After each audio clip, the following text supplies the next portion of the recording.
11월 8일 금요일 뉴스송화 온라인 큐티를 시작하겠습니다. 오늘 큐티인 책 본문은 사무엘상 4장 12절부터 22절까지 말씀이고요.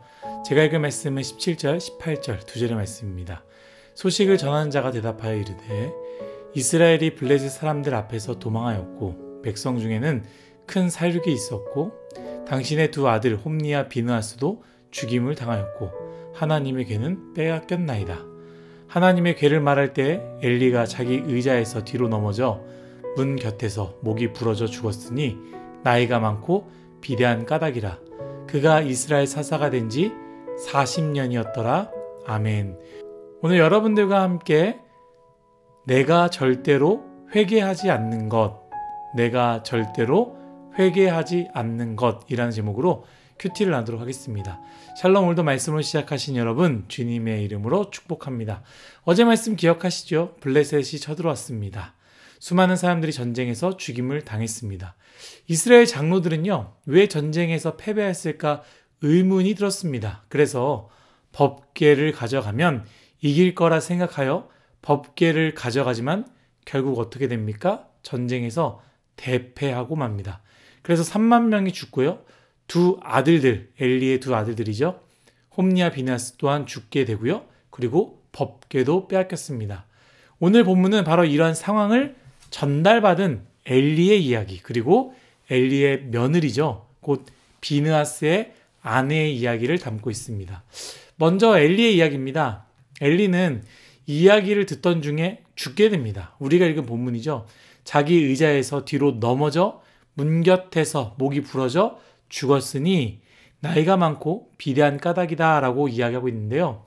단순히 나이가 많고 비대해서가 아님을 우리는 알고 있습니다. 왜냐하면 이미 하나님의 심판의 예언이 있었기 때문입니다. 만약 엘리가 나이가 많지 않았고 비대하지 않았다라면 괜찮았을까요? 이 말씀은요, 엘리의 영적인 상태, 이제는 무엇이 옳은지 어떻게 해야 할지 모르는 상태, 겨우겨우 영적인 호흡을 하는 상태, 이것을 표현한 것이죠. 여러분, 우리가 겉모양은 건강해 보일 수 있습니다. 겉모습은 이쁘고요, 멋있을 수 있습니다. 그러나 속모습도 그러하십니까? 혹시 우리의 모습이 엘리의 모습처럼 영적으로는 무엇을 하나님이 원하시는지 그것을 분별할 수 없는, 앞을 볼 수 없는 눈과 너무 비대해져서 움직이지도 못하는, 죄로 가득 차서 더 이상 움직일 수 없는 모습은 아닌지 우리가 돌아봤으면 좋겠습니다. 바라건대 우리 모두 몸과 마음 그리고 영혼까지 강건하시기를 예수님의 이름으로 소망합니다. 두 번째는요, 며느리의 반응입니다. 엘리의 아들 비느하스의 아내는요, 임신을 한 상태였고요. 임신한 지 얼마 되지 않았지만 이스라엘의 소식, 아들들의 소식, 법궤의 소식을 들을 때 성경은 이렇게 말합니다. 갑자기 아파서 몸을 굽으려 해산하고, 아들을 낳았지만 대답도 기뻐하지 않았고요.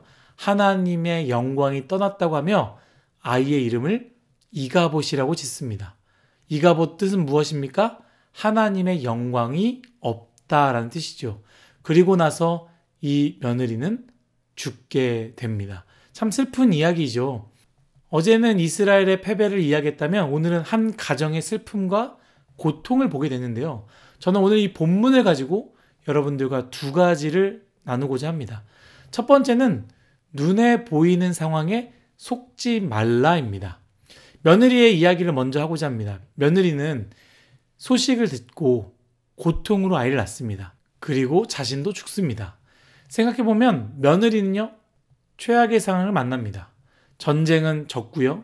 자신의 남편은 죽었습니다. 뿐만 아니라 자신의 시아버지마저도 죽습니다. 그리고 법궤마저도 빼앗긴 상황이죠. 어찌 보면 성경의 최악의 상황을 만난 몇 안 되는 사람 중에 한 사람일 것입니다. 그리고 며느리는요, 그 고통 속에서 이렇게 외칩니다. 하나님의 영광이 떠났다. 하나님의 영광이 이스라엘을 떠났고 하나님의 영광이 우리 집안을 떠났고 하나님의 영광이 나를 떠났다라고 외치는 것이죠. 누가 며느리의 상황을 공감할 수 있고요, 이해할 수 있겠습니까? 그 며느리의 상황이라면 누구든지 그렇게 생각할 것입니다. 그 어떤 소망도 보지 못했고요. 그 어떤 기대도 하지 못하는 것이죠. 그런데 우리가 이 며느리의 고백 속에서 무엇을 발견할 수 있느냐? 바로 하나님에 대한 이해의 부족함입니다. 며느리는요, 이스라엘이 잘됨이 하나님의 영광이라고 착각했고, 우리의 집안이 평안과 행복하기 때문에 하나님의 영광이 우리 집안에 있다라고 생각했습니다. 자신의 상황도 마찬가지죠. 내가 잘 될 때 하나님의 영광이 나에게 있다라고 생각한 것입니다. 생각해보면 며느리는요, 자신의 가정이 이 시아버지와 자기 남편과 남편의 이 형제, 이들이 얼마나 지금 무너졌고 영적으로 타락했는지 보지 못하는 것이죠. 알았다면 하나님께 회개해야 되는 거 아니겠습니까? 그렇게 하지 않았습니다. 왜냐하면 지금까지 가정이 평안했고 어려움이 없었고 심지어 자신은 아이도 생겨서 곧 아이가 태어날 상황이기 때문입니다.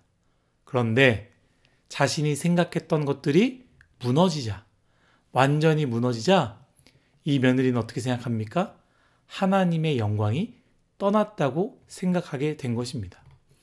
만약에 자신의 남편과 자신의 아버지의 모습을 보면서 하나님의 영광이 떠났습니다 라고 말했다라면 이 여인은 어쩌면 영적으로 감각이 있는 것이죠.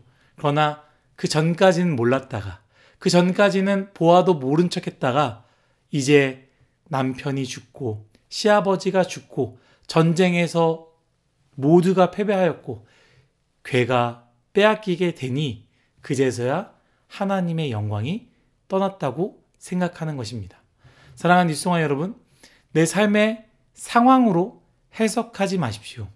내 삶의 상황이 형통하여도 성공하여도 승진하고 잘 풀리고 돈을 잘 벌어도 그러할지라도 말씀과 같지 않는 삶을 산다면 그것은 최악인 것이죠. 반대로 내 삶이 지금 내 삶의 상황이 너무나 풀리지 않고 참 어렵고 힘들다 할지라도 실패이고 또 실패라도 말씀으로 삶을 살아내고 버텨낸다면 그것이 주님과 함께 걸어가는 삶이며 하나님은 그것을 가장 기뻐하실 것입니다. 눈에 보이는 상황에 속지 마시기를 예수님의 이름으로 축복합니다. 두 번째는 큐티 제목입니다. 내가 절대로 회개하지 않는 것입니다. 말씀을 보면 알겠지만 하나님이 엘리에게 직접적인 심판을 말씀하십니다. 또한 아이 사무엘을 통해서 엘리 가정에 대한 심판을 이야기하시고 그 이야기를 사무엘을 통해서 듣지 않습니까? 그런데 제가 참 의아한 게 있어요. 그것은 무엇이냐? 엘리가 하나님께 회개하지 않았다라는 것이죠. 어느 말씀을 찾아보아도 하나님 죄송합니다. 잘못했습니다. 다시는 안 그러겠습니다. 은혜를 주십시오. 한 번만 더 기회를 주십시오. 라는 기도를 하지 않았다라는 것이죠. 여러분, 하나님이 원하시는 건 돌이킴 아니겠습니까? 여러분, 중요한 말씀입니다. 하나님이 심판하신다고 할 때 우리가 하나님 심판하십시오. 하나님 말씀대로 이루어지길 간절히 원합니다. 이렇게 고백하는 것을 원하시지 않으십니다. 하나님의 심판은 무엇을 나타내십니까? 사랑이잖아요. 그렇게 살지 말아라. 멈춰라. 돌이켜라. 아버지가 어머니가 아니면 목사가 너 술 좀 그만 마셔라. 제발 먹지 마라. 라고 화를 내면서 이제 네 마음대로 살아라.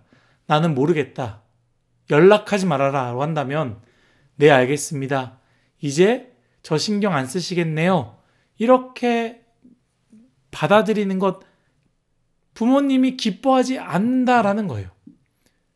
무엇을 원하는 겁니까? 안 마실게요. 다시는 안 마실게요. 다시는 그렇게 살지 않겠습니다. 이렇게 말하는 것을 원하는 것이죠. 하나님은요, 엘리의 가정이 회개하길 바랬습니다. 그러나 회개하지 않았습니다. 왜 회개하지 않았습니까? 사무엘상 2장 29절에 이유가 있습니다. 제가 읽겠습니다. 너희는 어찌하여 내가 내 초소에서 명령한 내 재물과 예물을 밟으며 내 아들들을 나보다 더 중히 여겨 내 백성 이스라엘이 드리는 가장 좋은 것으로 너희들을 살찌게 하느냐? 아멘. 엘리가 회개하지 않은 이유는요, 아들들을 무엇보다 더 사랑했기 때문입니다. 여러분들은 분명히 이것이 잘못되었지만 이것은 하나님이 기뻐하지 않는다라는 것을 알지만 회개조차 하지 않는 것들이 있지 않습니까? 왜입니까? 왜 회개하지 않습니까? 바꾸지 않고 싶어서입니다. 하나님께 회개하면 돌이켜야 되고 멈춰야 되는데 돌이키고 싶지 않아서입니다. 잘못된 거 알지만 나는 여전히 이것이 너무 좋아서, 너무 사랑해서 하나님께 굳이 회개하고 싶지 않고 내 삶을 바꾸고 싶지 않아 라고 생각하는 것이죠. 사랑하는 뉴스송아 여러분, 우리가 회개하지 않는 것은 무엇입니까? 바꾸지 않으려는 것은 무엇입니까? 하나님이 기뻐하지 않는다라는 걸 알지만 아예 꺼내지 않고 뒤에 숨겨놓는 것은 무엇입니까? 알면서 회개하지 않는 것들, 바꾸고 싶지 않는 것들, 멈추고 싶지 않은 것들 꺼내십시오. 그리고 멈추고 바꾸고 돌이켜야 합니다. 엘리와 그의 가정을 우리는 꼭 기억해야 됩니다. 하나님은 우리를 사랑하시고 오래 참고 기다리시지만 그래도 죄를 용납하지 않으십니다. 오늘 하루 회개하고 싶지 않은 것이 무엇인지 솔직하게 생각하고 적으며 그것을 기도하고 다시 회개로 돌이키는 저와 여러분, 우리 모두가 되시기를 예수님의 이름으로 축복합니다. 다 같이 기도하겠습니다. 하나님, 상황에 속지 않기 원합니다. 잘 풀린다고, 잘 된다고, 잘 살아가고 있다고 해서 하나님이 기뻐하신다, 하나님이 함께 하신다, 하나님이 도와주신다라고 생각하지 말게 하여 주옵소서. 또한 반대로 상황이 안 된다고, 상황이 어렵다고 해서 하나님이 없다라고 생각하는 그런 어리석은 자가 되지 않기 원합니다. 되든 안 되든 나의 상황이 어떠하든 하나님의 말씀대로 살아갈 수 있는 우리 뉴스송아의 모두가 되게 하여 주옵소서. 하나님 또한 의탁합니다. 회개하고 싶지 않은 것들 꺼내어 회개할 수 있도록 은혜 내려 주옵소서. 바꾸고 싶지 않습니다. 꺼내고 싶지 않습니다. 그냥 그 죄를 지으며 행복하게 살고 싶습니다. 우리의 솔직한 마음 가운데 은혜 주셔서 하나님, 그 죄, 보이지 않는 죄, 꺼내고 싶지 않은 죄를 꺼내어 하나님 앞에 용서를 구하고 멈춰서고 돌이킬 수 있는 우리 뉴스송아의 모두가 되게 하여 주옵소서. 감사하며 예수님의 이름으로 기도드렸습니다. 아멘.